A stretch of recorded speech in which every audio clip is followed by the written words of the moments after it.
तीन महिला सैनिकों के दिमाग में अचानक एक कमाल का आइडिया आया। उन्होंने सोचा, सीधी लड़ाई क्यों करें जब दिमाग लगाया जा सकता है। उन्होंने 10 राइफलें एक लाइन में रखीं और सबके ट्रिगर एक ही रस्सी से बांध दिए। इस देसी जुगाड़ से साधारण सिंगल फायर राइफल सीधे मशीन गन बन गई।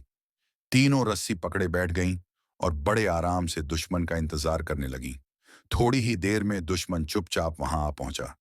जैसे ही वो फायर की रेंज में आए, झटाक, रस्सी खींची और गोलियां बरसने लगी। दुश्मन पूरी तरह दब गया। उन्हें समझ ही नहीं आया कि सामने 3 सैनिक हैं या 30।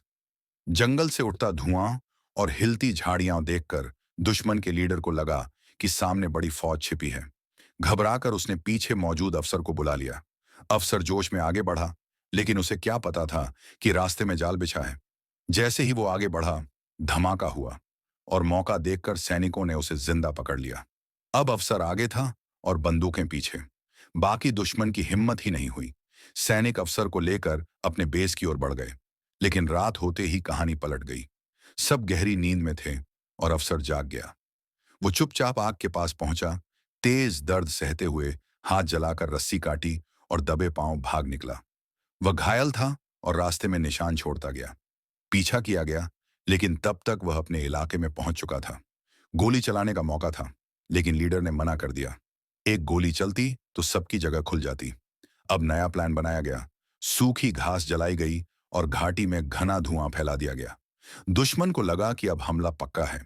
उन्होंने धुएं की तरफ अंधाधुंध फायरिंग शुरू कर दी। जितनी गोलियां चलती गईं, उतना ही धुआं और बढ़ता गया। जब फायरिंग रुकी, लीडर समझ गया, दुश्मन फंस चुका है। धुएं की आड़ में आगे बढ़कर बारूदी सुरंगें हटाई जाने लगीं। लेकिन तभी दुश्मन के जासूस आ पहुंचे। थोड़ी फायरिंग हुई और सैनिकों को पीछे हटना पड़ा। रात में एक बार फिर कोशिश की गई। इस बार सामने से नहीं, बल्कि किनारों से चुपचाप आगे बढ़ा गया। बेहोश करने वाली घास जलाई गई।